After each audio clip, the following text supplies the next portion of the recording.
tab 36. And the proposition that my learned friend sought to derive from Fradley was that for Bank Saracen to be conducting activities in or from the DIFC, it would need the substantial or significant part of its business relationship to be dealt with and handled from the jurisdiction of the DIFC. Now that is a false point, because this authority is of no assistance for the question for this court, which is there activity by the DIF by D2 which is being carried out in or from the DIFC. What Fradley is a collective investment scheme case. You can see that from paragraph 5 of the judgment.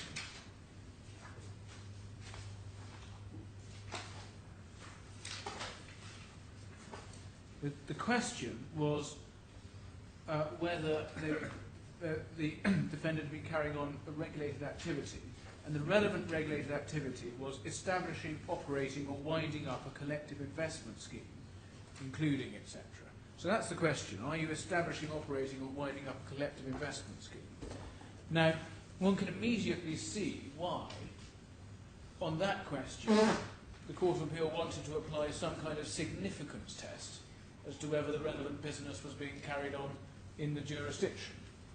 Although even there, even applying that test, it's noticeable that in paragraph 53 of the judgment, Lady Justice Arden only says it's sufficient if they're carrying on a significant part of the business. She's not saying it's necessary, and she makes that clear at the end of the paragraph, because she said she leaves open the question whether the requirement for carrying on business in jurisdiction can be satisfied in any other case. So one doesn't get anything out of the authority anyway. But it's in any event a completely different question, because here one is simply looking at the question under the rules and the laws, which is, are they carrying on specified investment activities in or from the DIFC? And there's no question of looking at the substantialness or the significance of the activity relevant to the bank's business as a whole. This comes to a point which I'm going to deal with shortly, that it's a similar fallacy underlying my learned friend's submissions in relation to Adams and Cave and Chopra and so on, where one's looking at presence in the jurisdiction and residence in the jurisdiction. For those tests, one is looking at the whole entity and deciding, do they have a presence or a residence in a jurisdiction? And you can quite see you then need to look at the indicia and quite how extensive the business is in the jurisdiction. That's not the question in this case. We have no material and no one is conducting any investigation of D2's entire business and to what extent its entire business is sufficiently in the DIFC such that it's present here or resident here. Completely different question. The only question is D2 conducting these specified activities in or from the DIFC? So that's why I hope when I get there shortly I can deal with those authorities quite quickly, because they are just not in point. Now, my learned friend's next suggestion was that something has been decided against us in relation to this part of the case, I think it may be said in a binding way, in the Court of Appeal's judgment on jurisdiction. Now, that is, again, not a point that can possibly run.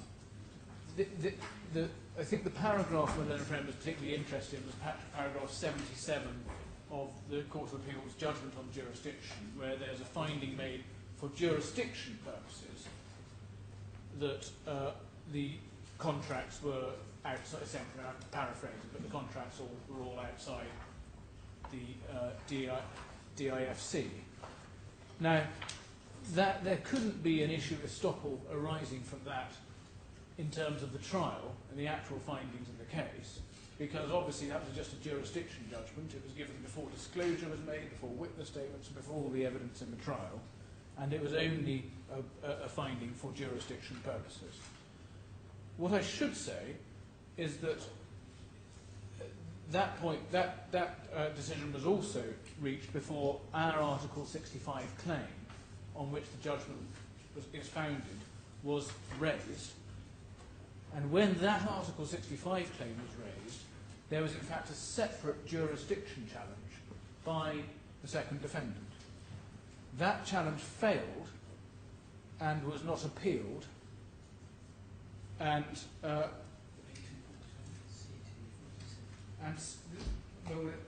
reference is C2, tab 47. There's a judgment of Sir John Chadwick, which is dated April 2013, which dismisses the jurisdiction challenge and permits the Article 65 claim to go ahead, and that itself was never appealed.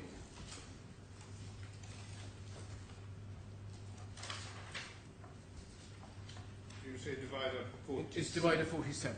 Yeah. That's the decision on our amendment to include the Article 65 claim.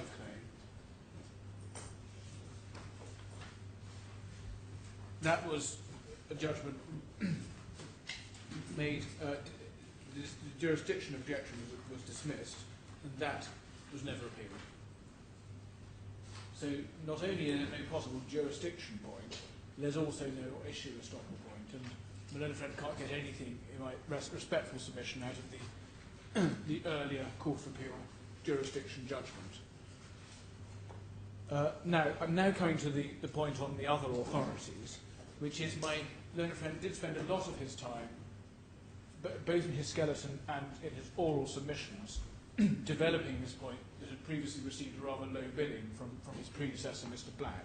And this is the point based on Adams and Cape and Chopra and so on, relating to the territorial jurisdiction of the court, and whether a person is present in the jurisdiction or resident in the jurisdiction.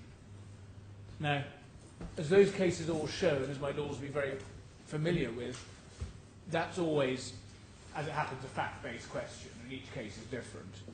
And there are no firm rules, but there is quite an established pattern of typical indicia that people go looking for when assessing the question. But the question you are looking at, as I just said, is the presence of the entire entity in the jurisdiction. And none of that has any relevance in this case, where one is looking at a simple question of whether D2 has been carrying on specified activities in or from the DIFC. And it's an analogy that's it's just an entirely incorrect analogy, because it's not about a residence test or a presence test for D2 as a whole. So taking Chopra, for example, this was a case about whether the English court had jurisdiction to serve a claim form on an overseas person.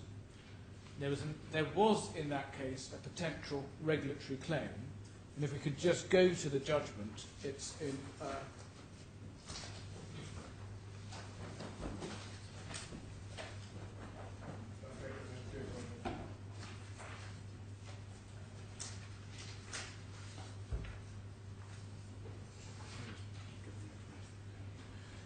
it's in bundle D, it's in authorities 7, in the first tab, which is tab 50.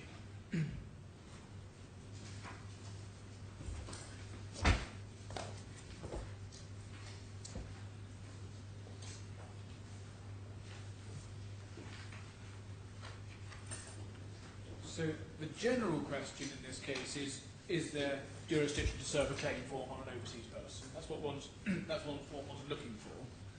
As it happens, there was in Chopra a prospective regulatory claim. That is discussed, as well as other claims.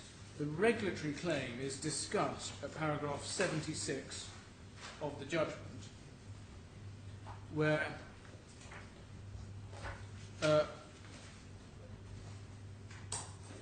essentially the judge starts off by pouring cold water over the entire claim at paragraph 76, accepting at the end of it that the proposed claim be disregarded for present purposes. The judge then sets out the defendant, 77, sets out the defendant's case and the merits of his proposed claim. The reason is because they rely on it for forum non-conveniens. What's interesting to note when you get to paragraph 78 is, it's worth reading. The Financial Services and Markets Regulated Act 2000 order sets out what are specified activities for the purpose of Section 22 of the FISMA. They include advising on investments. The precise definition of this activity does not matter for present purposes, since the defendants do not take any point in it. In particular, the defendants do not contend the mere fact that Mr. Mayton was located in Singapore prevents his emails and telephone calls to claimants from falling within Article 53. Nor do the defendants contend that the fact that the contractual relationship between the claimants and IAG is governed by Singapore law pursuant to Clause 83 that has this effect.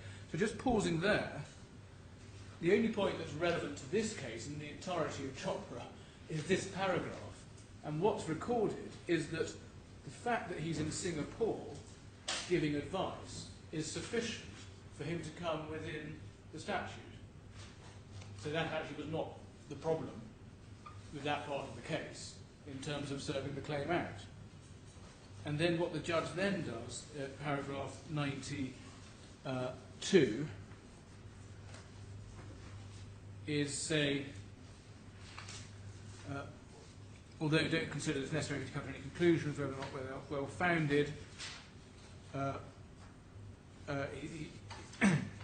reason he says that is for two reasons. First, for the reasons given in paragraph 76 above, I've concluded the claimant's proposed claim on Section 26 must be disregarded for present purposes. Secondly, even if the proposed claim on Section 26 was taken into account, and even if the claimants had a good arguable case, notwithstanding the defendant's contentions, we do not consider it to assist the claimants on the question of forum non-convenient. So the regulatory claim doesn't thereafter have any life in the judgment.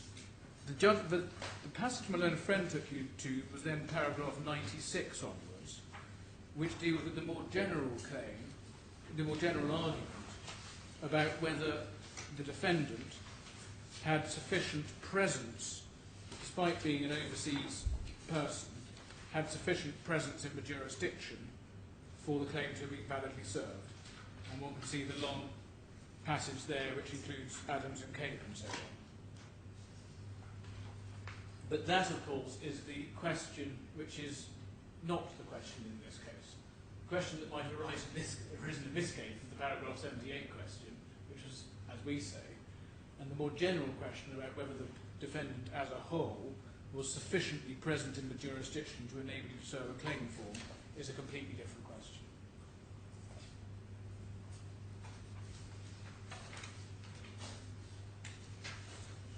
Well, the same goes for Adams and Cape. I don't think I need to go through it. The question in Adams and Cape is whether a company is present in a foreign jurisdiction applying English principles, because that was what felt to be applied in the case. And that again was a presence test, looking at the company as a whole, whether the company as a whole had a presence. And my Lord Sir Richard Field also made the observation that even on that test, which is not the test in this case, things might be different if the overseas person has senior staff doing things in the putatively present or resident company. And that is a good point, and that's part of the questions of fact that arise even on those cases. Although, as I say, we don't get there because it's just an inapplicable line of authority. And if I could just give my lords a reference in the in the authorities bundle to the Encyclopedia of Financial Services. It's an authorities bundle tab 7, authorities bundle 7, tab 57. You don't need to turn it up, I'm just going to read it. It refers to Adams and Cape and Occurra and so on. There's just a paragraph that says, in any event, the jurisdiction cases are clearly distinguishable in that the issue there is whether a corporation has sufficient connection with a territory to justify the courts of that territory exercising jurisdiction. Under this Act, the issue is whether the activities that concern a sufficient connection with the UK to justify the UK authorities exercising regulatory control. So even looking at the English Act, which again is not the wording in this jurisdiction, there's a clear distinction with the presence and residence cases. Now, the next point from a learned friend was a point I didn't really understand, I have to admit, about attribution. He seemed to be saying that you cannot find liability on the part of D2 for what they got up to with Mr. Alia and Mr. Nair, unless some particular requirement of the rule of attribution was satisfied. Now, I don't understand that submission. Attribution is generally about usually either attributing knowledge of one person to another, or sometimes about whether the acts of a particular person can commit a company. This is a much more simple question in this case. It is the question the judge determined. Was the D2 carrying out specified activities in or from the DIFC using the instrumentality of Mr. Alia and Mr. Nair? It's not a question of attribution. As my Lord Sir Richard Field put it to me before lunch, there probably is a species of agency arising when there is this relationship where these individuals are consensually doing things, the instruments of D2. But there still isn't a technical, the question of attribution doesn't technically arise. The point my learned friend then dealt with was the order for compensation, and this was largely covered in his skeleton argument. The ground of appeal raised, this is their ground E2, is the effect that the judge did not identify the agreements in breach of the regulatory regime in respect of which compensation was being awarded. This is my submission, a point that doesn't work. The judge made it very clear at paragraph 400 of his judgment that all of the transactions were in breach of the financial services prohibition.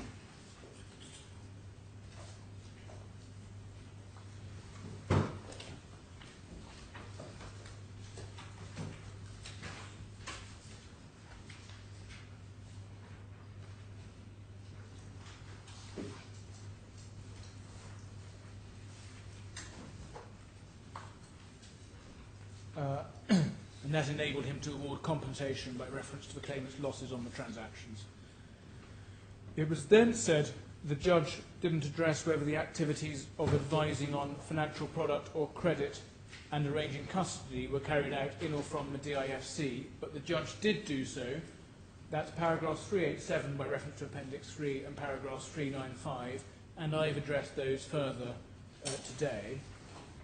The next point is my learned friend's ground E3, which is another point not addressed orally but addressed in his skeleton, which is an alleged failure to consider reliance.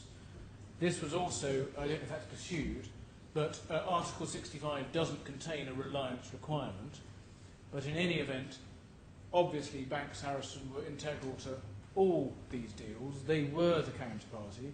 All the deals were purchased through Bank Saracen, and the connected leveraging was with them.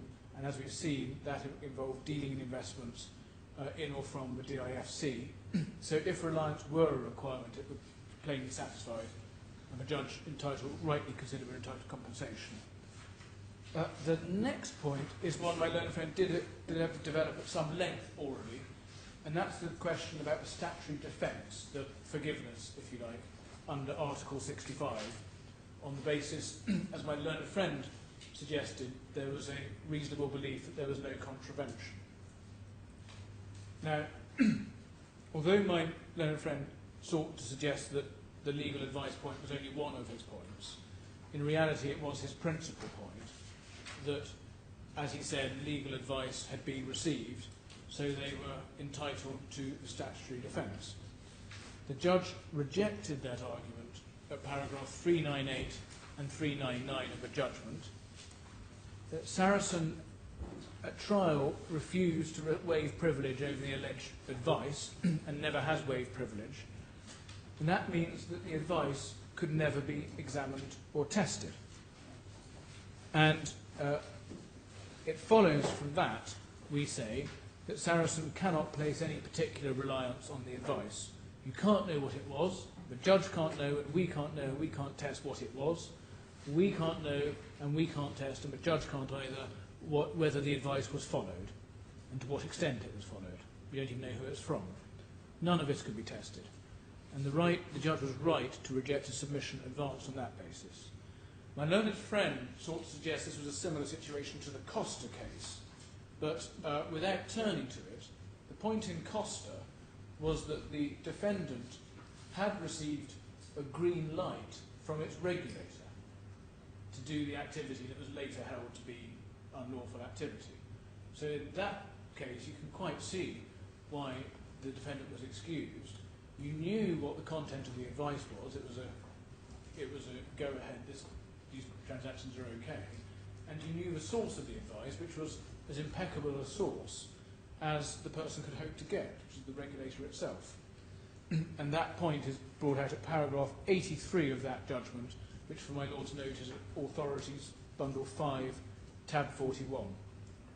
Well, one reason why your clients might have wanted to look at the advice, perhaps might be to see whether there were any warnings in the advice as to how the business, in fact, ought to be conducted under the delegation agreement, and so as to ensure no mixing up of regulatory jurisdictions. That's exactly right. And you just don't know. You don't. There may be things going both ways in this advice, but one just doesn't know whether that's true or not. That's exactly right, my Lord. And that brings me to my next point, which is that Mr. Verney's evidence, as we've seen, is that what happened was all wrong. So, if you had to, if A, the advice were accurate, and B, you had to guess what it contained, the natural inference was it told them to do something rather different from what they were doing. I mean, one doesn't know, but insofar as one can guess, one can speculate that it wouldn't help. And the reason what happened was wrong, as Mr. Verney really accepted, it's, as I submitted earlier, it's not a case of some low-level employee making an occasional mistake. It was systemic in the way D2 and D1 mutually and consensually operated their arrangements.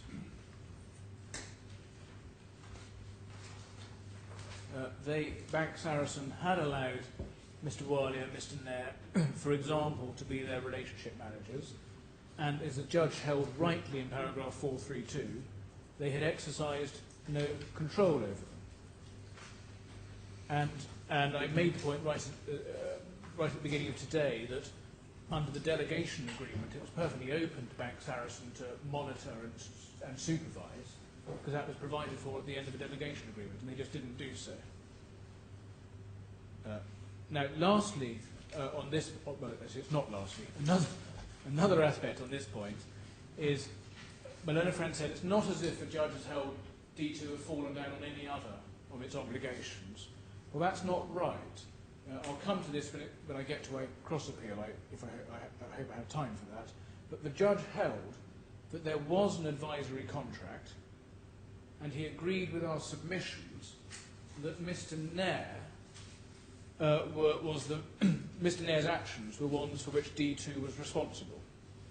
And that's all at paragraph 413 of the judgment. And you obviously need to read that with the case that we were advancing, which the judge also summarises. But what the judge is doing is essentially accepting our case. One, that there's a financial advisory contract, and two, under that, D2 is responsible for Mr. Nair's actions. The judge has held throughout the judgment that Mr. Nair failed to disclose risks and advise an unsuitable product and so on. What paragraph was that in the judgment? I'm sorry, I didn't. That's 413. Thank you.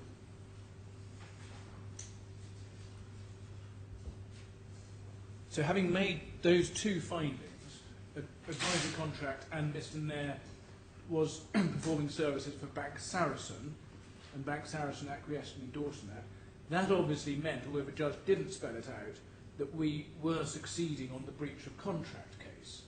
But what the judge then says is, but as it seems to me, the claimants have suffered no damage by reason of the breach of contract, and it's fair to say he does say, if any, in the circumstances that the court can award compensation for under Article 65(2)(b) of the regulatory law. So it's right to say he leaves it a bit in the air, but having made the two findings he did, it's hard to see that but for his decision that he didn't need to award damages because they were already compensated, he wouldn't have gone ahead and awarded damages for breach of contract. So Malone Friend... principle is it that one can obviously see that it would be necessary to restrict any potential for double recovery, but at the moment I'm not completely sure I understand why both courses of action cannot stand in parallel. Well, that is the subject of our I think it's a notice to. I can't remember now if it's a respondent's notice. Oh, right. That, because we say they could have, and obviously this is the end of a very long and impressive judgment. The judge, I think, has found my submission found a bit of a shortcut to not closing the circle off and giving us damages as well, but obviously not cumulatively. And he hasn't done so. That is our respondent's notice. In fact, there's not a lot more I need to say about that other than the points I've just developed, which is he could have. And what we do say is, on the material, the Court of Appeal actually has sufficient to go ahead and close that off and make that finding. But I can understand the Court may feel that that is still the province for the judge.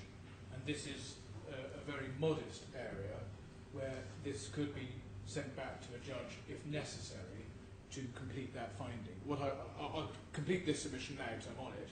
We're not going to invite the Court of Appeal to do that if we are otherwise successful in this appeal, because we've got all we need. But if by any chance Mr. Malik's objections and appeal on the regulatory claim succeeded, we would be inviting the Court to remit the unclosed chapter in paragraph 413 to the judge to conclude the findings of breach and damages, because we say it's obvious from the judgment already that the judge would find for us on that. And that, I'm not suggesting there should be any further trial of any issues. There's no new issues. The judge just has the material he's already got, just to complete that chapter of the judgment. So, back on to the forgiveness under Article 65. My learned friend, I probably should finish that point. So, in answer to my learned friend's submission, it's not right to say the judge didn't otherwise find there was they didn't otherwise give them a clean bill of health. He clearly wasn't giving them a clean bill of health in paragraph 413. And on the negligence case, he doesn't address it, he doesn't reach any conclusions at all for exactly the same reason. And that's at paragraph 417 of the judgment, where he just says he's not going to deal with negligence because we're already compensated. And that falls into the same category. Although it's fair to say it's less clear that we would have succeeded than it is under the 413 case. Now, my learned friend next sought to suggest that all of this was forgivable because D2 was just operating a normal model. And there was no evidence before the court of the normality of this model. And this is another area where the argument was torpedoed by Mr. Wernie's acceptance that D2 wasn't operating as it was supposed to. The next point is my learned friend's submissions that these rules are all very difficult to understand. Now, it's right to say one or two of them take a little bit of scrutiny and thinking about, and one or two of them are quite complicated. But Bank Saracen obviously had access to advisors and was able to have advisors of the highest calibre. And on the core matters that have gone wrong in this case, for instance, dealing in investments in or from the DIFC, the rules mean, the words of the rules just mean what they say. And Saracen was simply utilising a system of operation that plainly fell foul of those rules and didn't require any complexity or technicality to understand. My learned friend next criticised the judge for focusing excessively on the legal advice point in his judgment and not looking at the matters more in the round, as my learned friend put it. But that overlooked the fact that in D2's own skeleton for trial, which was the only submission from D2 that actually addressed the point specifically, the defence was entirely put on the basis of a legal advice submission. And for my Lord's reference, that is at bundle C1, tab 26, page 675, paragraph 47. Was that both in opening and closing submission? Well, I couldn't find a reference to it in closing. There's part of the reasoning for that, to be fair to my learned friend's side, is that the judge said he didn't want great long written closings, and we had to put in short, tight documents. And each side relied on their opening skeleton, which the judge said he had. So the only place I can see it is in the opening skeleton, and the only point raised is the legal advice point. Now, it is then said that the unlawful conduct did not cause any loss, and I think I've covered that already. It's completely wrong. The transactions were entered into unlawfully, and they did occasion the loss. And what's more, if Bank Saracen had been actually deploying proper customer relationship managers or supervising the Sarasin-Alpen staff as it was entitled to, it could have ensured that the products it was structuring actually fitted the client's requirements. And that's the gist of what the judge is finding in paragraph 432. That's that point. My learned friend then raises 2 points, certainly in his skeleton, which he calls grounds E5 and E6, which are causation points.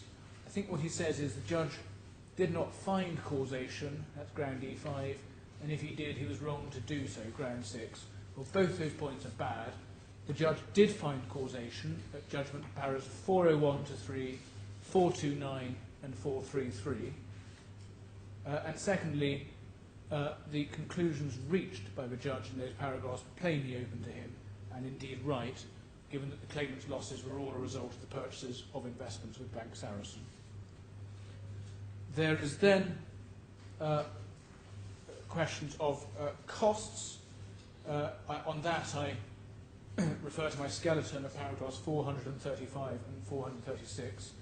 My learned friend says he should be considered to have won on all the points of a trial other than the regulatory breach. Now, that's not how a judgment works, as I've explained. We did win on the regulatory breach. We also won on all the aspects of the contract claim which the judge decided. In combination, those essentially covered the subject matter of the trial. The only reason that, as we've just seen, that the judge didn't go on to complete the claim under the contract claim is that because we had won on the regulatory breach. But as I say, all the expert evidence, all the documents, all the cross-examination were all caught up in the claims on which we won. And it's right to say we lost on points like misrepresentation. But that's very minor in the context of the case. And so in my submission, the starting point, which is there should be some notional huge award in favour of D2 to be set against the liability cost to us is a mischaracterisation of the measure of success. Well, what he asked for was his costs down to the amendment, but not thereafter. No apportionment of the trial costs and so on that occurred afterwards. What he's asking for is down to that point. My Lord, I see that, but that again overlooks the fact that two things. One is the regulatory point that we went through at trial covered all the same material that had been covered in the preparation for trial. Two, the contract point was still alive, and you can't say we lost on it, and it would be very unfair if the consequence of the judge not deciding in our favour, because we had already won on the regulatory point, was that we then had to bear earlier costs in relation to that claim. But his point essentially is that this was not a claim that we faced, and so didn't enter into our overall assessment of where we stood. And is that really answered by the submission you've given us? Well, my Lord, in my submission it is in relation to the contract claim, because the submission assumes that the advisory contract claim failed and would have failed, and therefore they were internally taking an assessment on that claim which justified them fighting the litigation. And there's no such finding of a judgment. The finding of a judgment is that the advisory contract claim succeeds in terms of is there advisory contract, which was the big question for the Swiss lawyers. And secondly, in terms of breach, can we rely on the conduct of the D1 people, which again the judgment found. So I have to accept the judge did not go on and specifically say there's a breach of contract because he uses the words if any. But it's hard to see how, if the judge had been required to complete it, how we would not have succeeded on that case because we had already won on all the ingredients of it, as it were. And the judge then says, well, we're not going to get damages because we've already been compensated.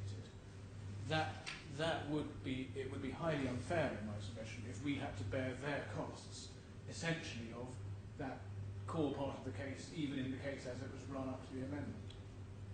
And in my submission, that is something the judge is entitled to take into account. It is all part of his discretion, and the decision the judge came to in his discretion was one that was open to him and not unfair.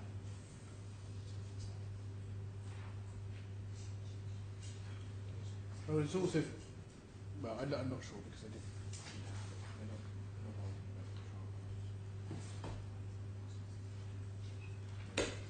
But Junior makes a point that Artie made a point, and perhaps it probably is a good point, that it's not as if when we did make the Article 65 claim, the second defendant said, "Oh, I now see," and abandoned their resistance to the claim.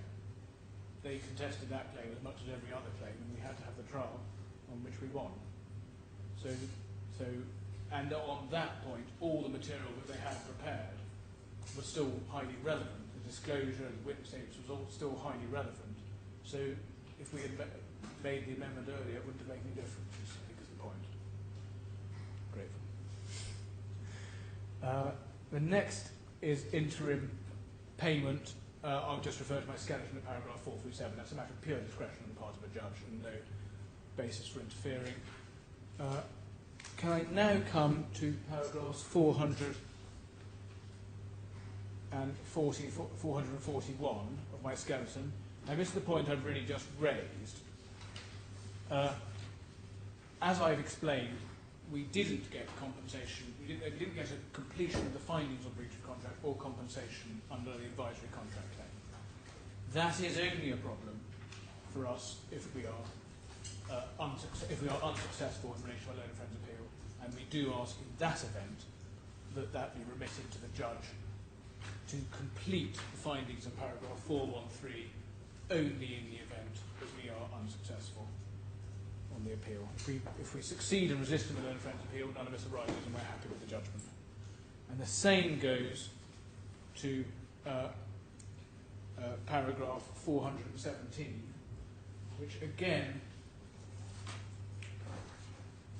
that's the duty of care case. The judge hasn't makes a finding against us when he says not persuaded to establish non-contractual claims against Bank Saracen negligence for the reason set out in the previous incident, not satisfied to attempt to suffer loss or damage by reason of failure of Bank Saracen to give the advice that the should be given in the court of power in any event to award compensation for breach of that. So again, we do invite the court, if we are unsuccessful in resisting the loan of friends appeal, to remit that to the judge to conclude his findings on the basis of the material he's got, without any further hearing or anything of the kind.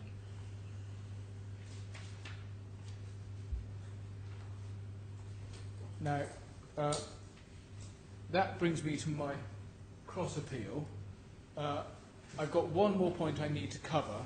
So in relation to my cross appeal, given the time, what I will do is invite my lords to deal with that on the basis of my skeleton. And that's in relation to the second defendant. And I should say my cross appeal is separate from my respondent's notice. The respondent's notice is just dealt with. Cross appeal, in relation to the second defendant, my lords will find that paragraph 442 and 443 of the skeleton. And just to pick up one particular point there, one of the key points on that aspect is how one characterises misrepresentations and whether a representation is a representation of not a representation of fact, as the judge has found, or whether when essentially the statements that were made about the product that were made, whether they are at least representations as to belief and opinion and so on, which is a familiar subject matter in law representation. We say that statements as to their belief and their intentions are inherent in the representations that were made, and there's no basis, we say, for D2 to escape liability on the basis that these are just statements of opinion or not statements of fact in some way. That's but all the points in the cross appeal are dealt with in paragraphs 442 and 443. In relation to the first defendant's cross appeal against the first defendant, the passages are dealt with in paragraphs 396 to 404 of my skeleton. That leaves me one point I need to cover, which may take slightly more time, and I hope I can still do it before 3 o'clock. And that is, my lords will be aware that there is an embargo draft judgment in relation to the second stage, the quantum stage. Now, I'm obviously not going to say much about its content or anything about its content in open court, but what I am going to do is invite my lords to take up bundle A1, tab 2H.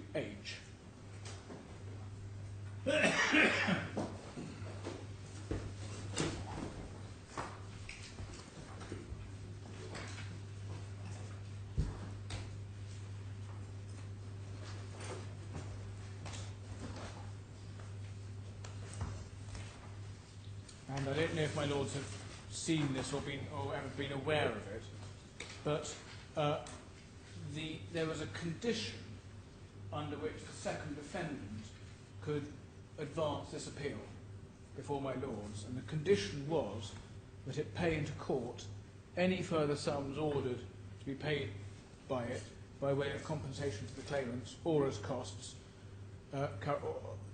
or judgments immediately currently under appeal or subsequently appealed, pending final determination of such appeals, subject to credit for any sum paid by the first defendant in respect of the same liability. And then there was a liberty to apply. This was made back in April, and that liberty to apply was never exercised. So it is a condition of this appeal that any sum due under the embargo judgment must be paid into court as a condition. This is by the second defendant. It's only the second defendant. Must be paid as a condition for pursuing their appeal. And that's a Court of Appeal decision. As one can see from the top of the page, it's a Court of Appeal decision already.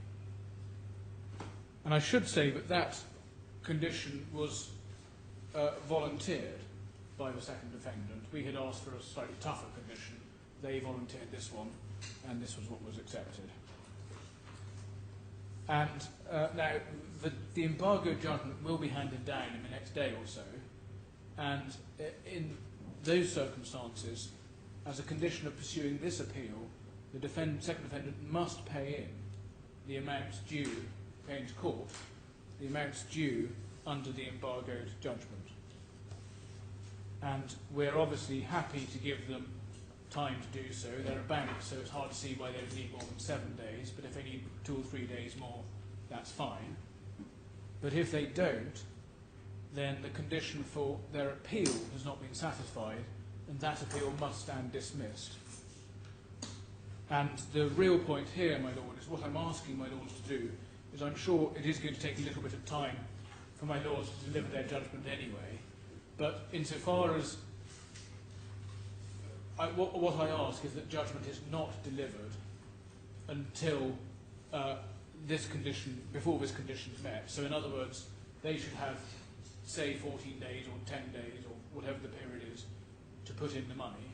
If they don't, we can inform the Court of Appeal, we can inform you, my lords, and then their appeal will either stand dismissed, or we can confirm the money has been put in, and then the judgment can be released.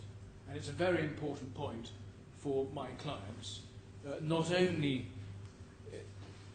is this an order of the court which says what it says and hasn't been appealed, secondly, this is essentially our hope and our security for getting money in this case. As I said at the outset, the first defendant is already a shell. It's closed down business. We will have to see what further money, if any, we can get out of them. The second defendant is where the money is. The second defendant has consistently, through this litigation, taken jurisdiction point after jurisdiction point. There is no comfort that we have that any judgment we can just take to Switzerland and not face endless further jurisdiction challenges in terms of trying to enforce a judgment. So that requirement for them to put the money into court and as part of their part of their ability to pursue this appeal is very important for us, and we do very much ask that it be given effect to. Well, I'm not quite sure what we can be expected to say at the moment. There is no order. I mean, there's no judgment, but even if the judgment had been handed down, there would be no order. Well, I see that. It may be, I mean, obviously... So, the position on the face of it should be that once the judgment is handed down, it may be that a form of order can be agreed very readily. Pigs may fly. Or alternatively, at some stage, the court will hand down an order, having had assistance from the parties as to its form. Now, it's then, it seems to me, that this provision may bite, and the court has made the order. My Lord, yes, What further order could we make other than what is here? I'm not inviting a further order. What I'm really saying is, let's assume, for example, it takes a few weeks in order to get the order from Mr. Justice Chadwick giving effect to this. It would be unfortunate if my Lords handed down judgment on the appeal beforehand. Well, I hate to disappoint you. The reality is this is a massive task you've given us. I'm not you, the appellant, to be honest, I suppose, more accurate. And you're landing a vast amount of material on a desk that is not actually empty. We will, of course, do our best to provide a judgment, or at least be in a position to hand down a judgment as soon as possible. But I don't think I'm going to be giving away any secrets. And we're not actually talking about weeks. We may well be talking about months, and I can't believe that comes as a surprise to anybody. Neither His Excellency Judge Omar, of course, is here. Neither Sir Richard Field nor I are here full time, and we have other commitments. But even if we didn't, we have a gigantic task against a massive wealth of documentation,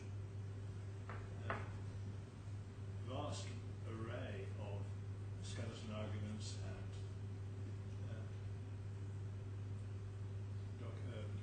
statements, transcripts, and so on. So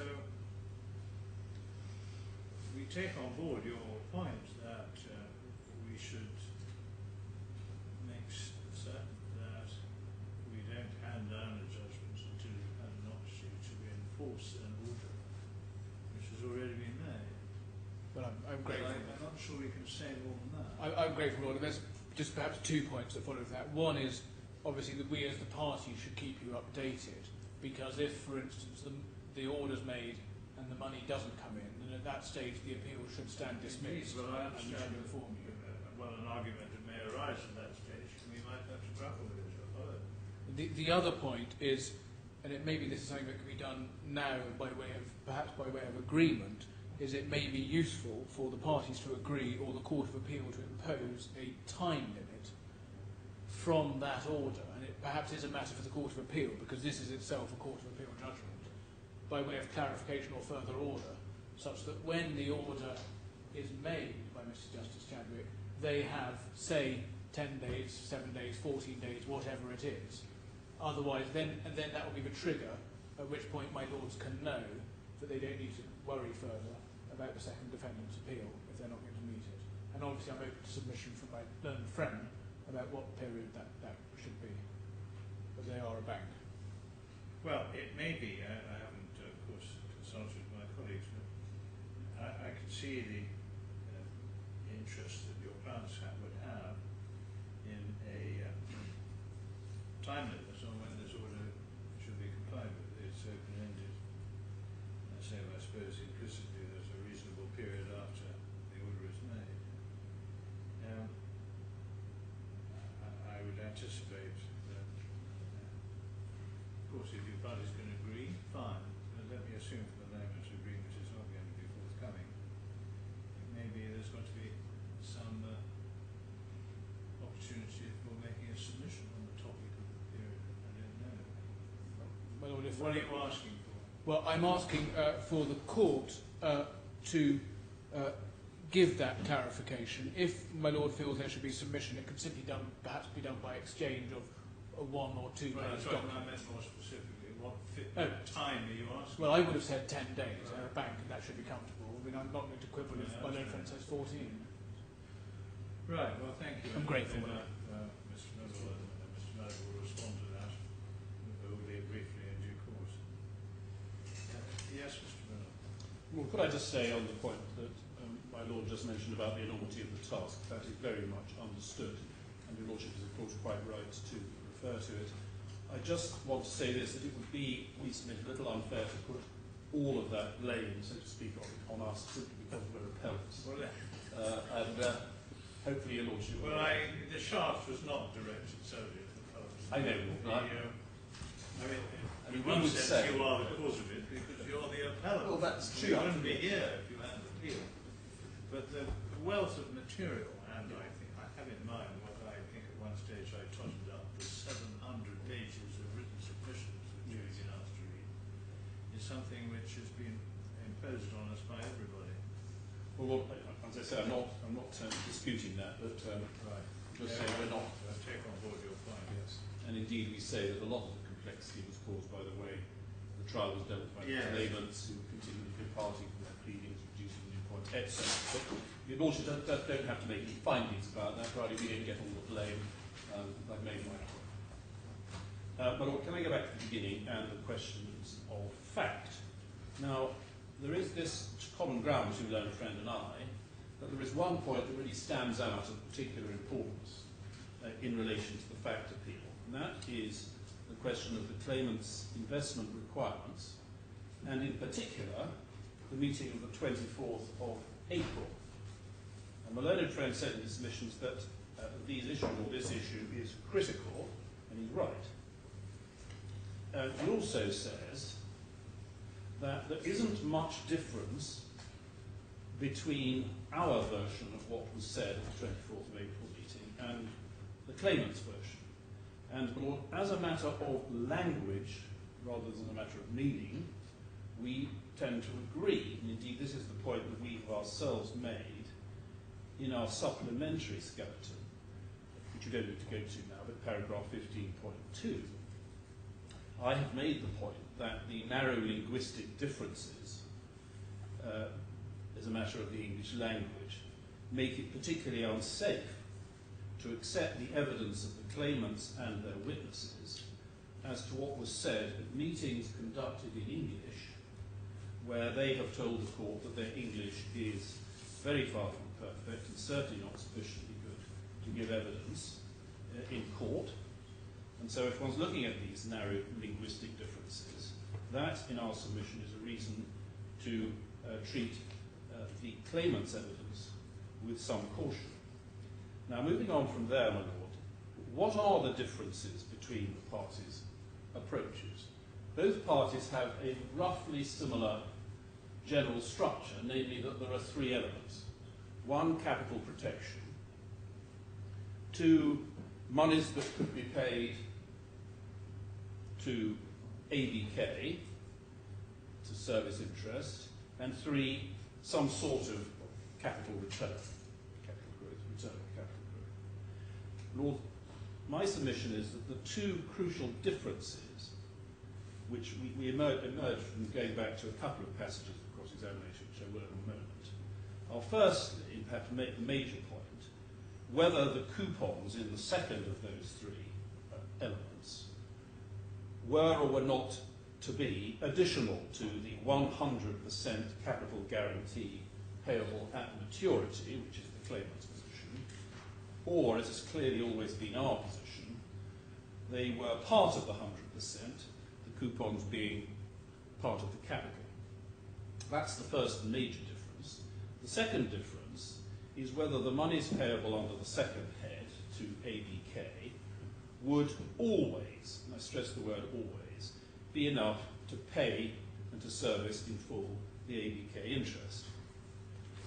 Now, my Lord, my learned friend said, and we need to look at this again, because it is important, that Mr. Walia basically accepted pretty well what the claimant's case was, which was pretty well the same as what I had put to them in giving their evidence. But that, my lord, is not fair, and I will have to go back to two passages in Bundle D2 at tab 55 in Mr. Walia's evidence. Firstly, could I go to internal page 62? At the bottom of 61, bundle pages 1340. Lordship has that. So my learned friend asked Mr. Walia at the bottom of the page, we're dealing with the meeting on the 24th of April.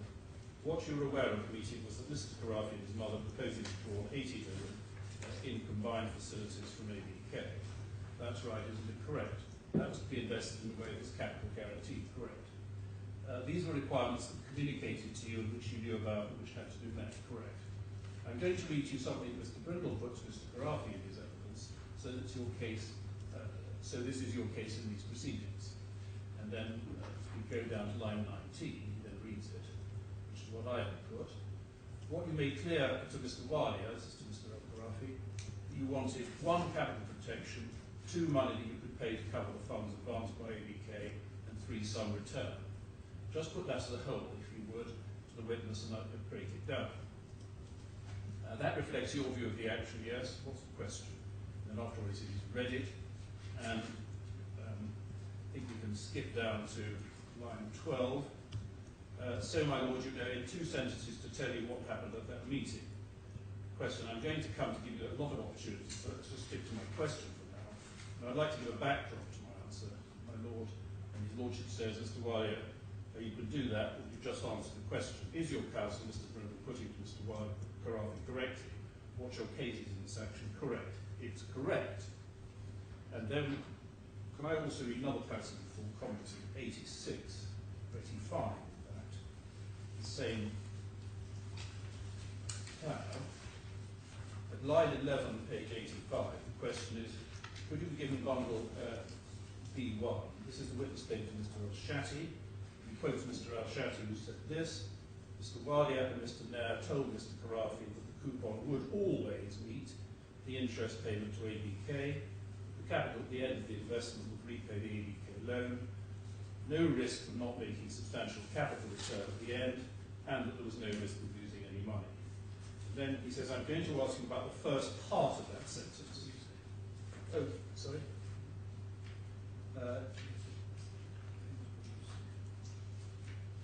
No, that's what I said. This is Mr. Wise, wasn't it? I think this is an extension. Oh, I see. I think your quote goes all the way down to the word ABK. The reference says that, and I'm taken slightly by surprise. I can't get what you're saying. Well, according to the text, my lord, line 19 at the end of the quote. Yes. Anyway, I'm not quite sure. So I'll just read on. You may be right.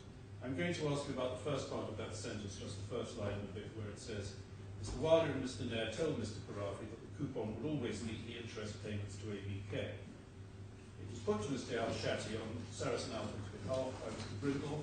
If you take out the word always, the sentence accurately reflects what you said at the meeting. That's again your case in this litigation. Is Mr. Brindle fairly summarising your case? Correct.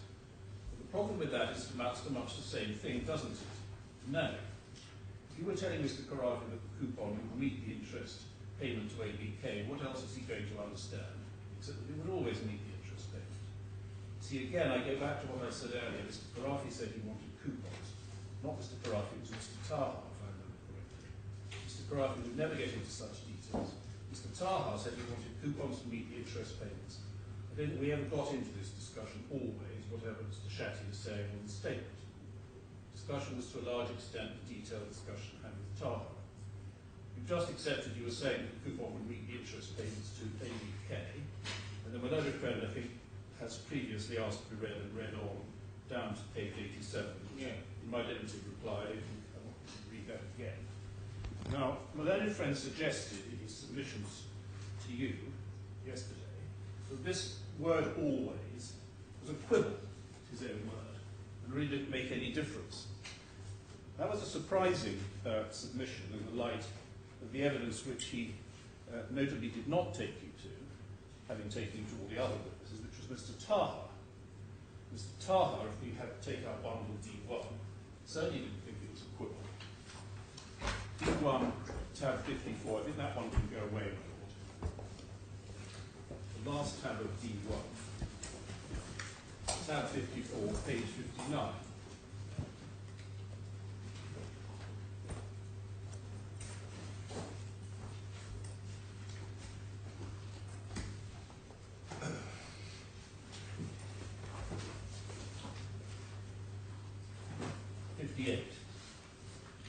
Line 4, I'm cross-examining Mr. Taha. It may happen again, but certainly it happened at least twice. I think it's quite clear what is intended. The witnesses confirmed that. Thank you for helping us, Mr. Taha.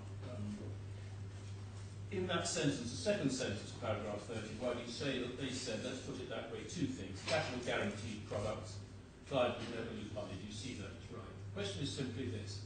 I entirely agree they said the first, but deny they said the second. I do not agree with you. Common sense, when you have capital guaranteed products, this means it does not lose. That's simple, straightforward. Paragraph 33, just a small point on this. You said, they said that the word always, could you just note the word always, meets the payment to ABK? This is still part of the question. While I entirely accept the coupon was designed to pay interest to ABK, I suggested the word always was not used.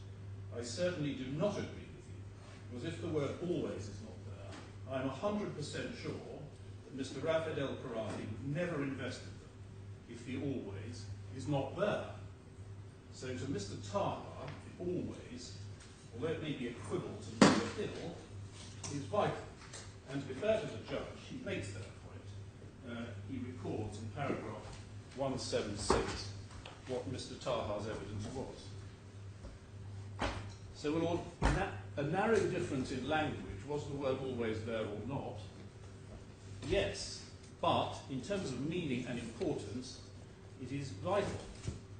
And we say that the court could not be satisfied against Mr. Walia's evidence and the documentation, which I'll say a bit more about in a moment, that the word always was there.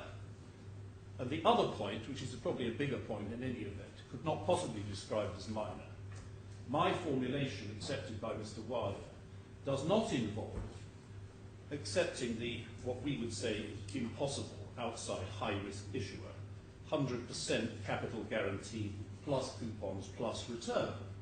That was certainly not come to my case. Everybody knew that my case, and the case Mr. Walia was adopting, did not involve saying that there would be a coupon on top of 100% capital guarantee at maturity. That was an issue between the parties, a very important issue.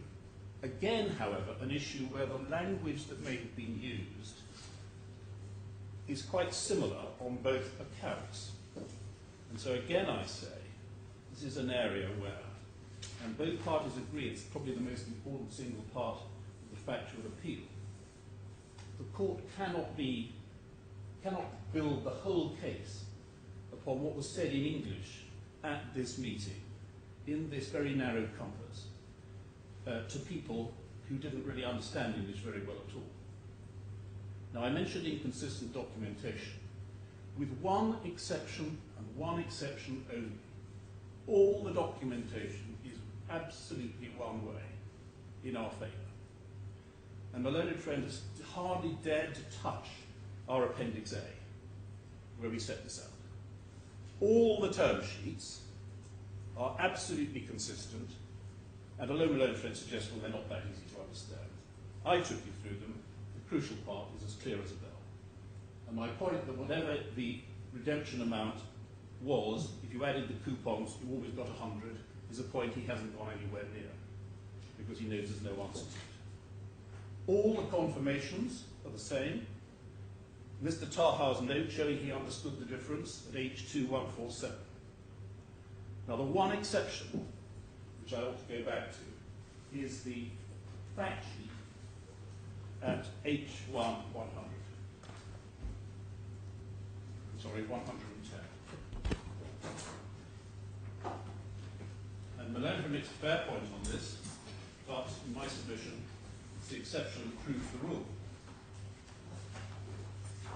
So we look at the fact sheet, page 6303, and we come straight away to 6304, which is the main page, the front page and main page of the sheet.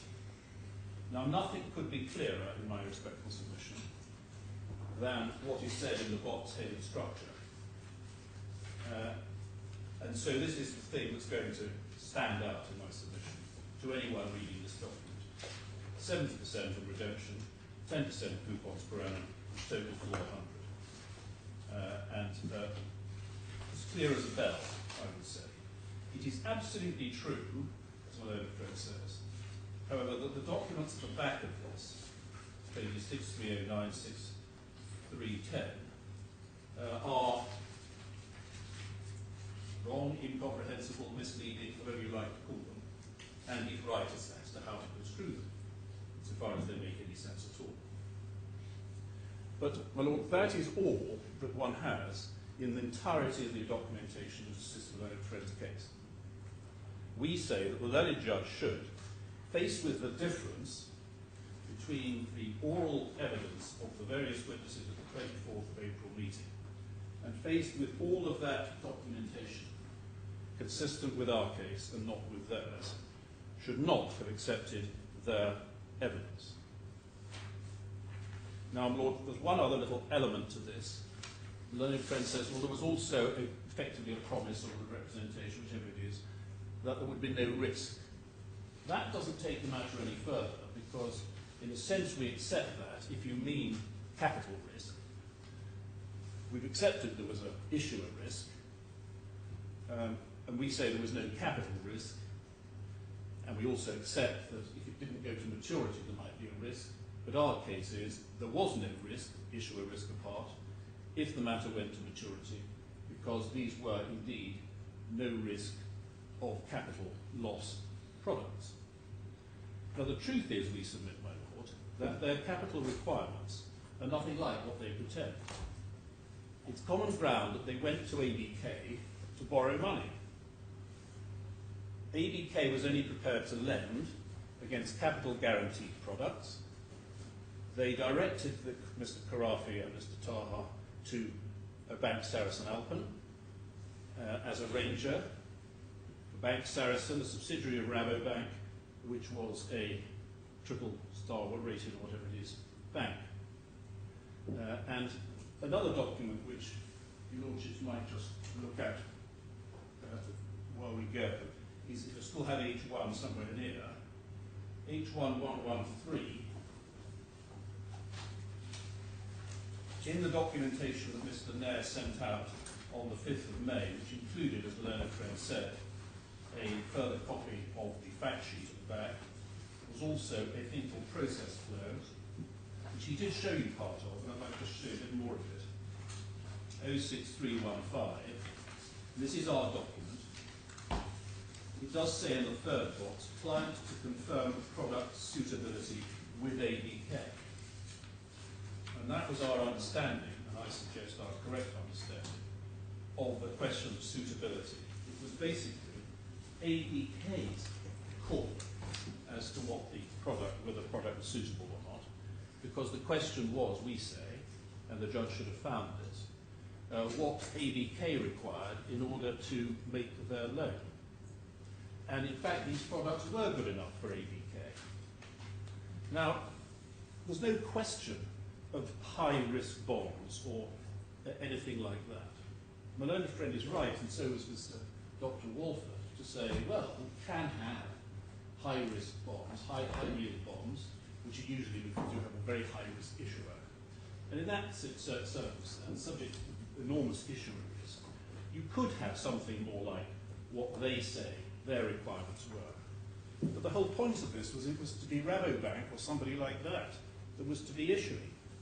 So you're not in the territory of that.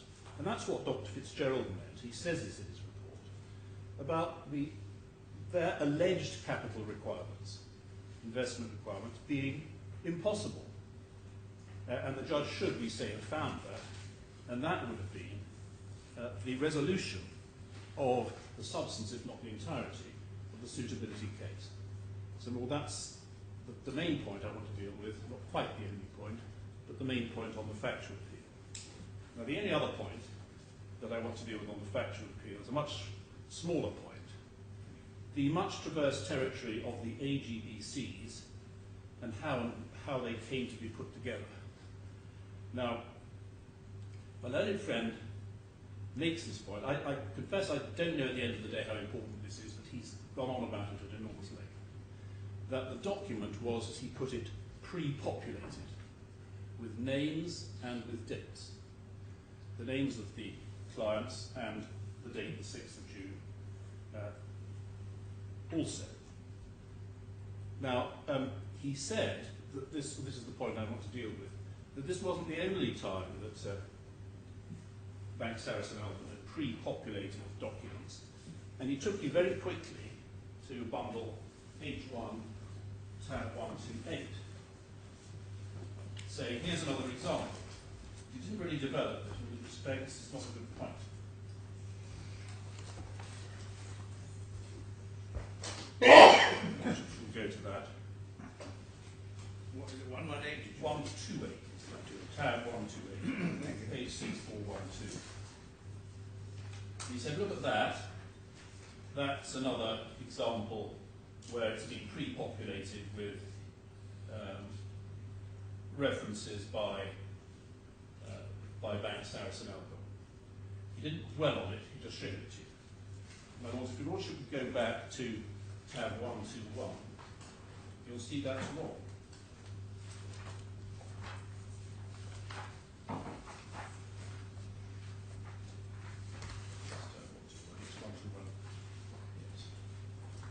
Tab 121, we have documentation sent out by Mr. Nair to Mr. Taha on the 5th of June, the last page of which, well, now actually he says, attached, please find the term sheets of numerical examples. Mr. Ralph and his mother will have to sign the attached term sheets and the investment confirmation forms to execute the investments.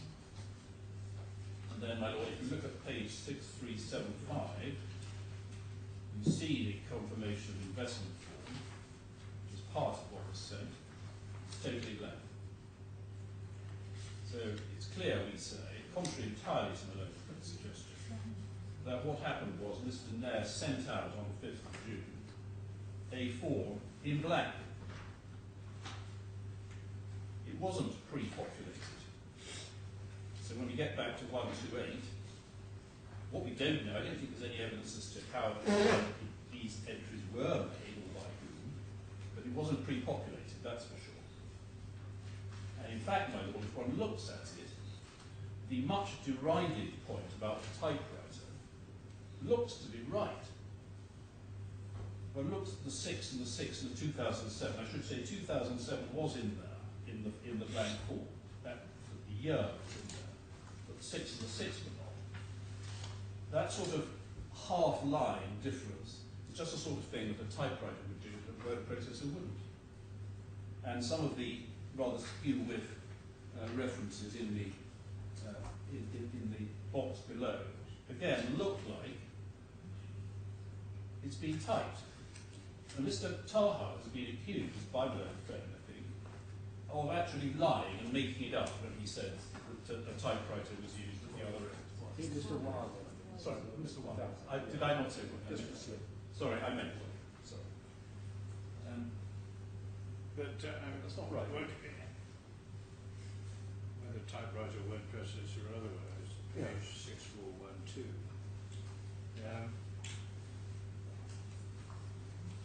I'm still not clear who would have inserted this information. Well, I mean, as I say, I don't think this was. Nobody went into it. I'm simply doing this because my own friend has himself raised it. There wasn't any evidence about this. The one possibility would be that it was done, that the typed bit, what I call the typed bit, was done at their end. Another possibility is, I accept, that it was done by us later on, when we got it back. That is indeed a possibility. Right. So I'm not saying that one knows either way. What I'm saying, two things. One, it does look as though the typewriter point may be right, but the learned friend's point that we pre-populated documents is certainly not in any way assisted. because whatever it wasn't pre-populated. It may have been post-populated by us, or it may have been done by them. So it's a bad point by my learned friend. And Lord, lastly, on the factual appeal and generally, can I remind the court of what my target was in relation to Mr. Walia? I was not seeking to suggest that Mr. Walia should have been regarded by the judge as an entirely satisfactory witness, and that he should have been, in a sense, carried from the court in trial. What I'm suggesting is that the judge was wrong in his paragraph 166 in saying that this witness was not trying to help the court. That was my target, and that was a very unfair thing to conclude. As my Lord Sir David Steele said, I don't suppose you can ultimately decide without having to immerse yourself somewhat in that evidence, which is, I appreciate, a task. But at the end of the day, plainly in my submission, Mr. Walia, for all his faults, which I recognised, was plainly trying to help. He didn't have Mr. Nair there, and without Mr. Nair, he was getting some difficult questions, perfectly fair ones, of course, and the judge's conclusion is not fair. So, Lord, that's what I want to say on the facts. Can I now turn to the client point? And firstly, can I go back to the question of forgery that has been raised a number of times? Your Lordships will recall on the morning of the second day of this hearing, I made some submissions, that's too fast, I think, about the question of how the contract may come to have been made, what the contract was, etc. And I don't want to look it up now, but I could invite your Lordships in due course. I'm sure you have transcripts of this hearing, I hope you do. Just to remind us of what I said there. I don't want to take up time now repeating it. But what I submitted, which my own friend has really wholly overlooked, is this. My submission is that where the claimants deliberately decide to sign and return blank forms, knowing that that's what they're doing, they are authorising, in my respectful submission, the defendants not to put any old rubbish in the box or in Annex 1A, but to fill it out in accordance with instructions which have previously been given and information that's previously been given. Now, of course, there's huge debate about what information there was, if there was any, etc. But I'm on the question of forgery here. The learned friend ridicules my submission as if I was saying, which I'm not, that the first defendant could fill in anything it liked, put any old rubbish in there, lies. Obviously, I can't possibly say that, and I don't. But if the information is true,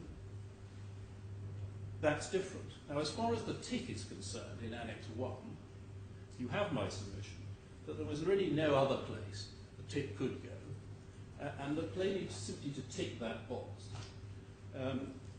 would fit on almost any view of the facts the information available to D1 having been communicated to it by C, by the claimants.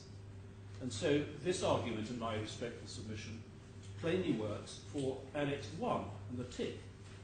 And that, in contractual terms, is by far the most important part. Annex 1A is not quite so easy for me, I accept, partly because some of the material in there was inaccurate, although we say most of it was accurate. But in contractual terms, Annex 1A is a much less integral part of the contract.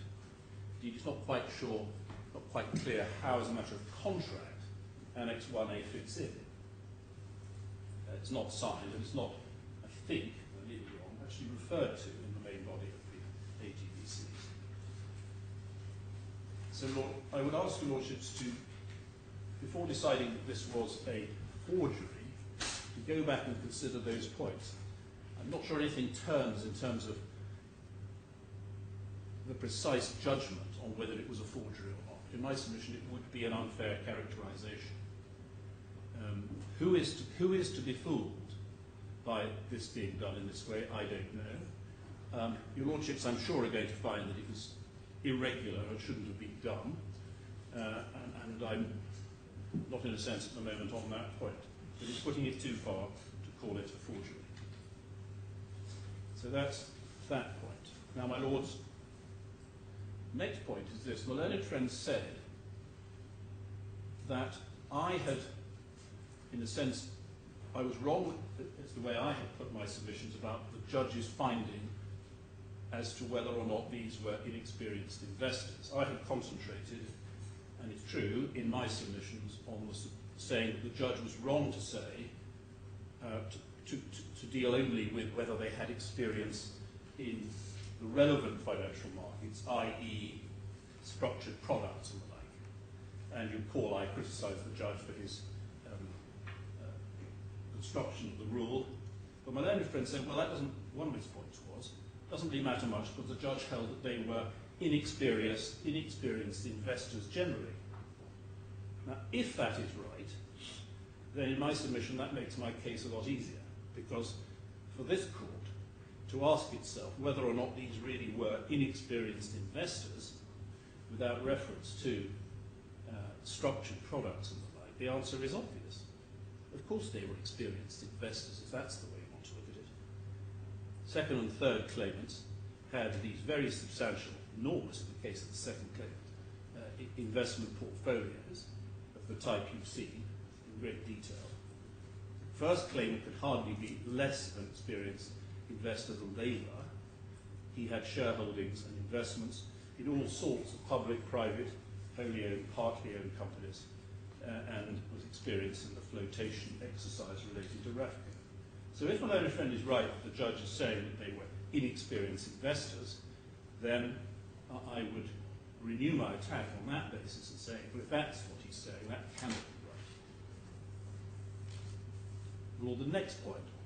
My learned, my noble Lord Sir Richard Field said this: if, this is not the family point, if the second and the third claimants had left it to the first claimant to conduct the relationship with the first defendant, then what would the position be? The suggestion being, if they had left it to him, then really the point about not having met my client, not having met the second and third claimants and having conducted the relationship with them in some way that was unsatisfactory would rather go away. And my Lord, that is, in my submission, right. What I would go on to say is that the evidence, in fact, is that the second and third claimants had left it to the first claimant. I'm not relying here on powers of attorney. I'm relying on other matters.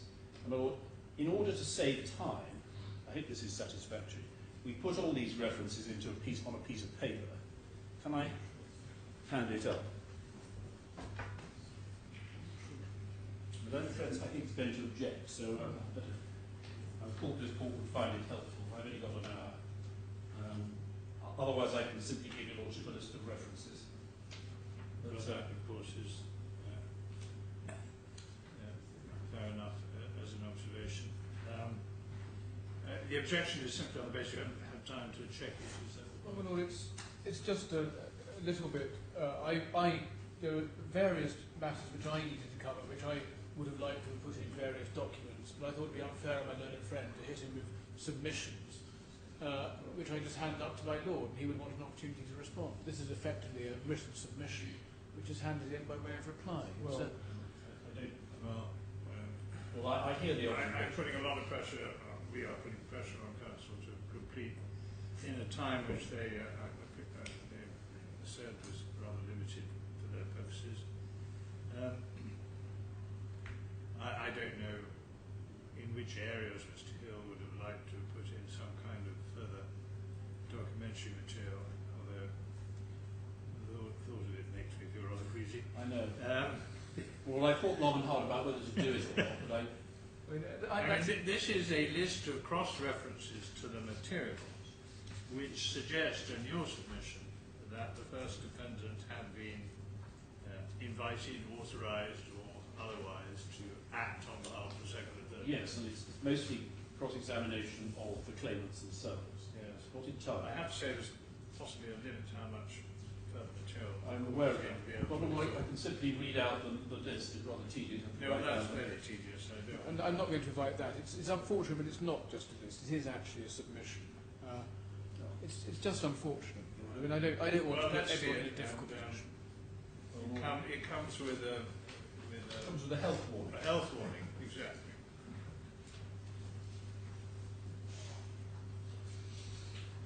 Well, because my friend says it's a submission, I accept it is. I won't read it orally at all. Well, before we lose it, Where do we put it?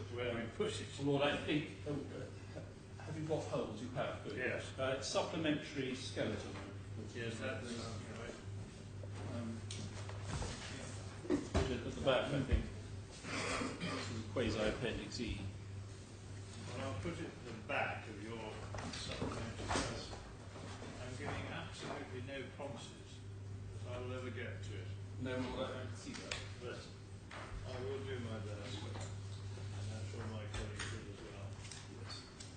So we say that the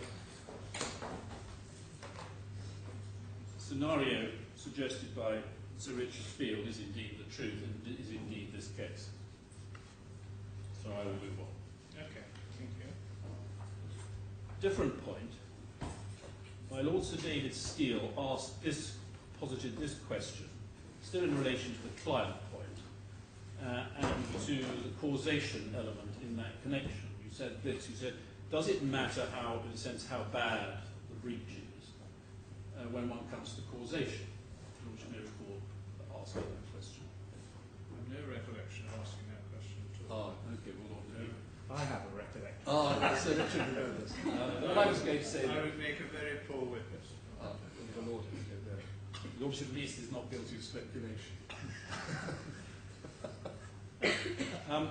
Anyway, the point is a short one. That Yes. With respect, if your Lordship still thought there was something in there, there isn't. It's a matter of law, and my simple submission is that in a sense, the degree of blameworthiness or the egregiousness of the breaches does not affect the causation point at all. It's a matter of general principle. Thank you.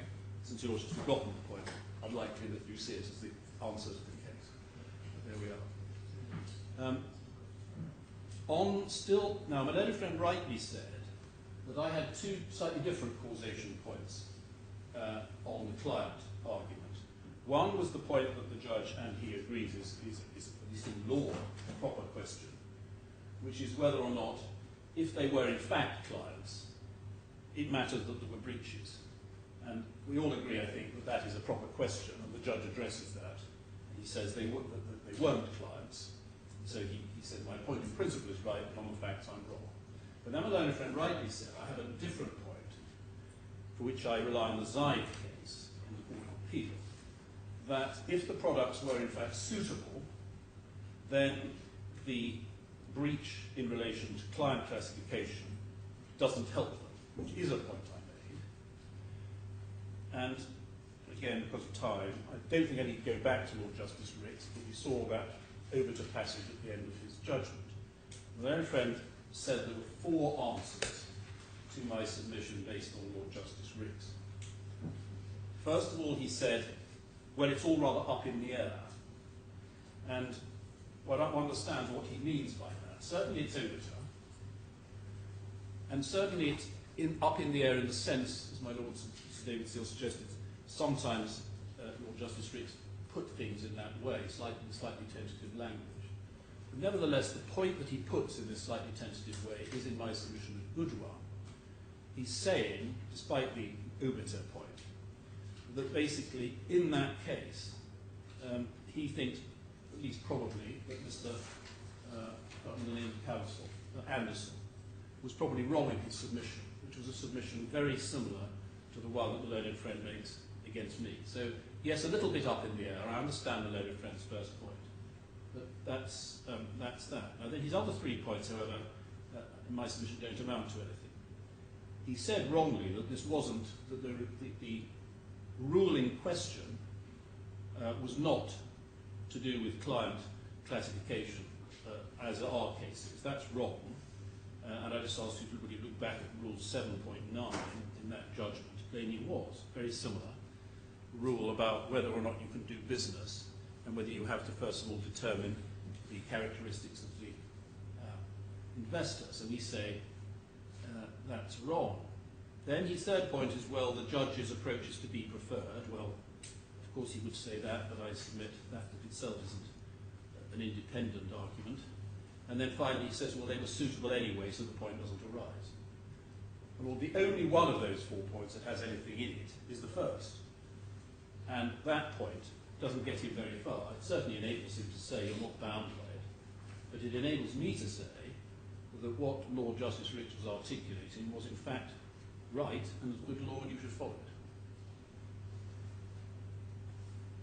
And Lord, on the facts as to whether or not they were clients, it's interesting that my learned friend didn't touch my Schedule B at all, where I set out. He mentioned it, he didn't go to it, or get involved at all in the detail of it. And so we say that stands pretty well certainly unexploded. I wouldn't say unchallenged, but certainly unexploded. And he did say one quite interesting thing. He said in relation to the assets of the third claimant that he accepted that on the figures it just about added up to $1 million. So mathematically he seemed to accept that we were right. His answer was, well, it's based on some outdated valuations, which is true.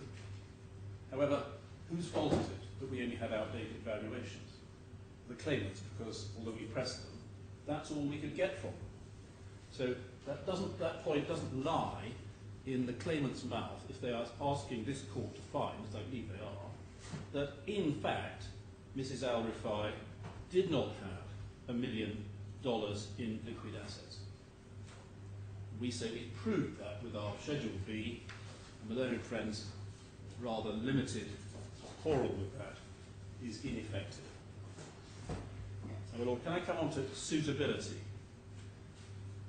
Now, there's a small point first and then a much bigger one. The small point is this rather odd question of the discretionary execution, which you remember came in. The judge sort of threw it in as a bit of a sort of extra point, but he did make the point. And our submission was, and remains, that this is not discretionary execution merely because the provider of the product had a choice as to which particular Saraf law notes were going to go into the package. There is, however, another, I maintain that, there's another way of putting this point, that if there is an exception by reference to discretionary execution, the extent of the suitability that brings in must be commensurate with the extent of the discretion. So, for instance, if the complaint is, you gave me the wrong kind of Saraf law notes, there was good Saraf law notes and bad ones, you gave me bad ones, then the fact that there had been a discretion exercised by the bank, so to speak, as to which went in, would, one can see, bring in the suitability requirement. But it can't, just because there's this very limited discretion as to which Saraf law notice you put in, but no other discretion, they have to be Saraf law notes, doesn't open the whole vista on a general suitability requirement being brought in, dealing with things quite irrelevant as to the particular type of Saraf law note. So that's another way of looking at it. My first way is just simply isn't, for relevant purposes, discretionary execution, and that's another way of putting it. Now, my Lord Sir David Steele and my learned friend had a little debate about the judgment at paragraph 293. You'll recall the point that paragraph 293 deals only with Mr. Khorafi and Mrs. Hamad, not Mrs. Rifai, whereas paragraph 294 deals with Mrs. Hamad and Mrs. Rifai. My Lord said that it's odd. On the one hand, the judge is very scrupulous, as he is, in separating out all these claims. Yet on the other hand, it's a bit odd that 293 doesn't include Mrs. Rifai. My Lords did ask, and we looked at this, whether it was a specific submission on our part to separate them in this context, and we have not found anything to that effect.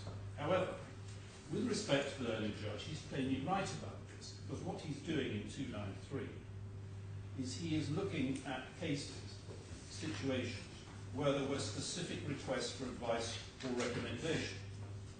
And he finds those in the meetings he lists between April and July.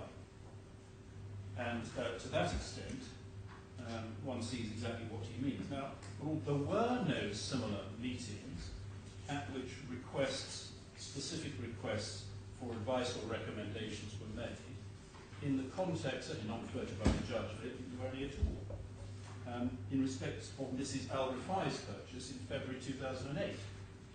They were done without any further consideration of specific requests for advice or recommendation. So the learned judge, it may not have been particularly because of anything I submitted, I certainly haven't tracked anything down, but he was right to do that. And as you would expect, Michael, he does have always in mind the distinction between the three claims. And it's likely that that was certainly not just a mistake, and it actually seems to fit the facts perfectly well. So I stick with my submission that on her I've always case, said it's a family enterprise. Perhaps the point becomes less yes, significant. yes, well, you could say that. But I mean, I think that's that. There's no respondent's notice. There it is. The judge has said it. It's hard to see how one can go behind it, but it's not surprising that he's found that. Now, my Lord, a much more important point is in dealing with, I'm trying to do as quickly as I can, given my time constraints. The learned friend at the end of yesterday's submissions made some quite, I think he accepted they were quite complex and dense at the time, and they were, it's not his fault they were, about suitability in fact. Do you Lordships have transcripts? No. They did.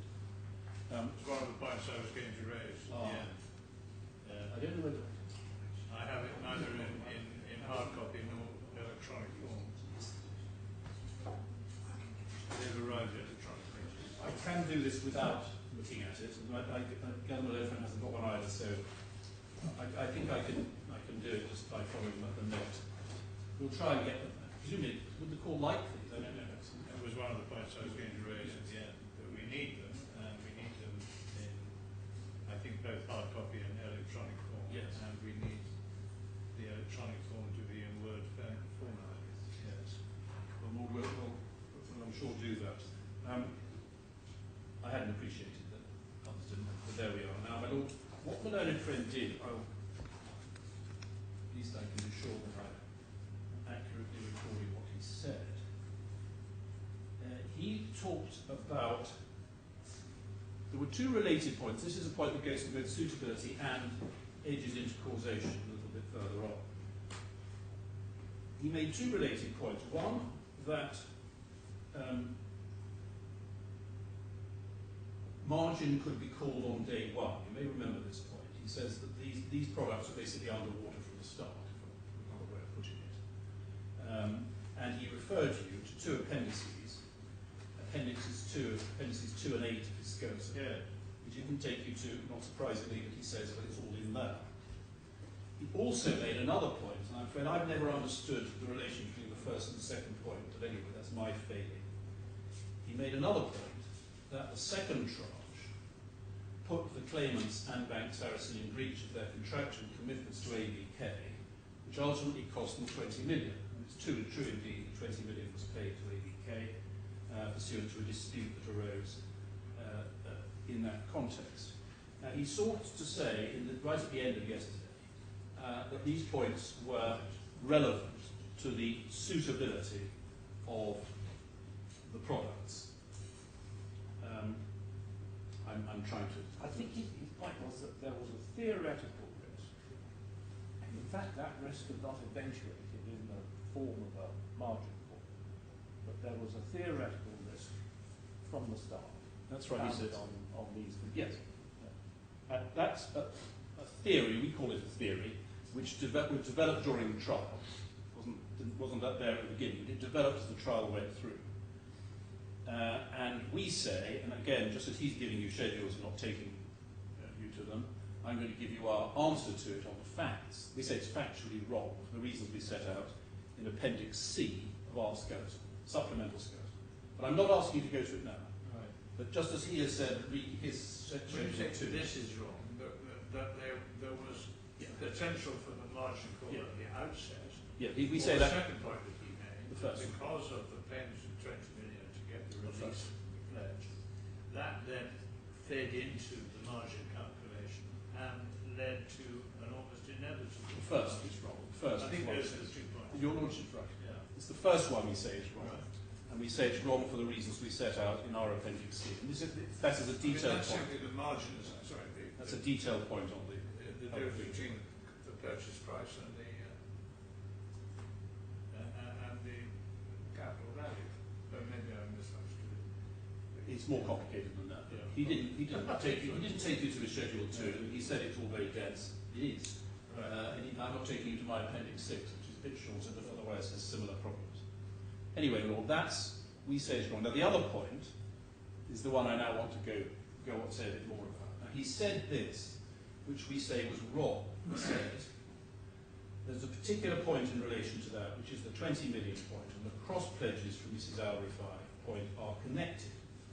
Because when the 20 million payment to ABK had to be made in 2008 to unwind the breach of contract, it was initially lumped onto C2's account. Because of the cross pledge, Mrs. Rifai, C3, had the liability transferred onto her account by Bank Sarasin. That's wrong.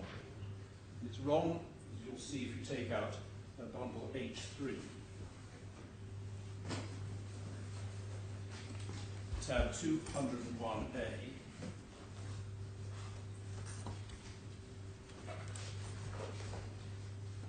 Lord, can I say, I think my learned friend is right in the submission he's about to make. I've just been looking at his schedule on this point. Thank you, that's helpful. And I think he's right to say that there was an instruction from C1 to debit that account. So it is still a payment of ABK to get rid of the problem. Certainly. But the reason, and it's still right to say the reason it could be put onto C3's account is because of the cross pledge. But I was wrong to say that the defendant side were just lumping it on without the consent from D1. I apologise for that. I only realised that looking at this document. Yes, thank you. That would save a bit of time. Now, what he then does, if you see the transcript, you'll see I have to obviously cut this short.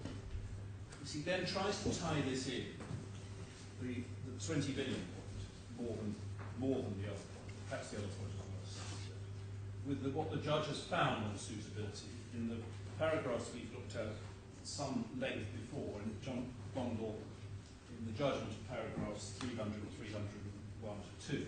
I'll go back to that.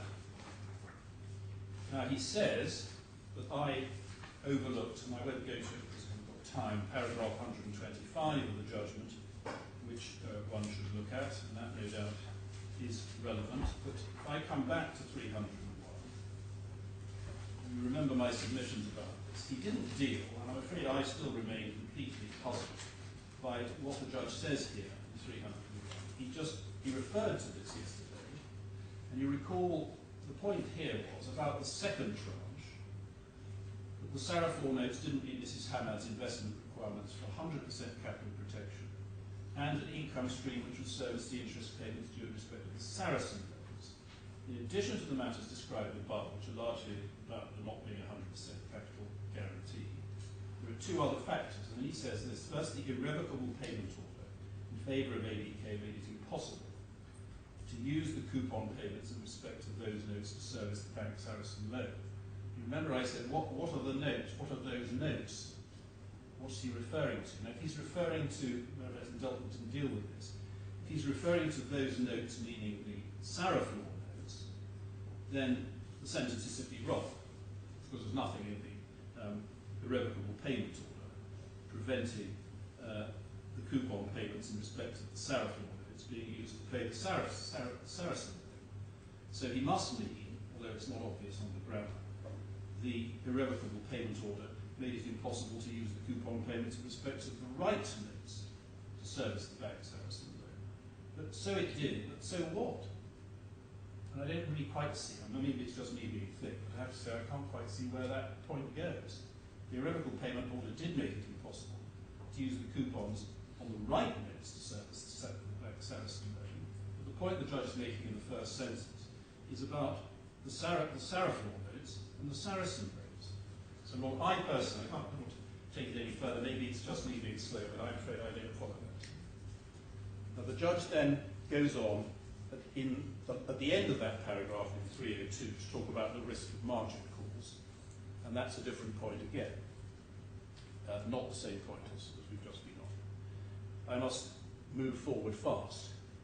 Now, at the end of that section of transcript yesterday, he then brought the margin call point into the realm of causation, rightly noting that's one of my points. And he says that the September 2008 margin calls were related, I use that word loosely, to this 20 million that had to be paid to ABK, which increased their need for money, decreased their ability to pay margin calls. We say there's no basis for that, and we rely on Mr. Khorafi's own evidence. I won't go back to it, but the passages I would invite your lordships to reread, because I went through them before, in bundle D1, tab 52, pages 107 to 113, and 120 to 124, Mr. Khorafi accepted that he knew there was a collateral shortfall from as early as 6th of July 2008, and that no steps were taken to reduce it at all. Eventually the margin call comes in as late as the 29th of September, but I was asking why didn't he pay it when he knew there was a collateral shortfall?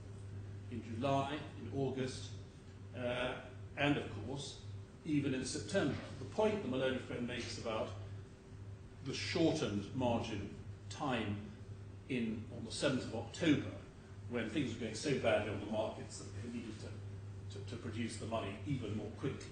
That's really, in terms of causation, no great importance, my lord, because the collateral shortfall had existed since July, and no efforts had been made to pay it.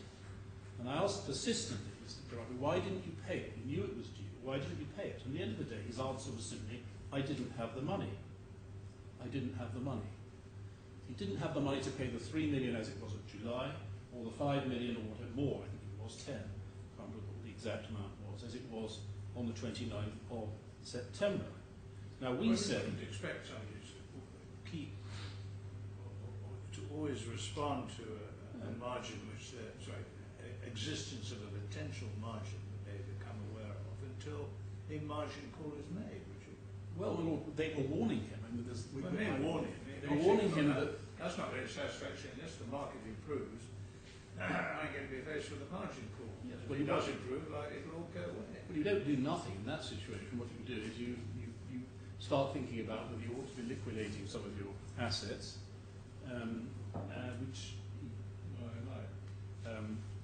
liquidating some of your assets. You don't just sit there doing absolutely nothing, waiting for the margin call. Anyway, what happened between 29th September and the 7th of October? He said, his evidence was, in those passages, I didn't pay because I didn't have the money. Now, we say two things, very shortly to that.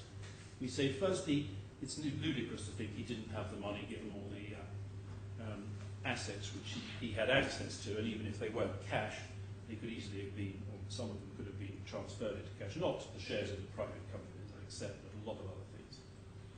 But if he didn't have the money, then we say the reason he didn't have the money, and again I cross-refer to what I said in my opening, is not this obscure point about the 20 million ABK, but because, as I submitted earlier, he had incurred personal borrowings, which he had spent, some 35 million, which he had spent, and that's the Schedule X that I referred to again, the notice C1, tab 29, paragraph 58 of the second defendant's closing.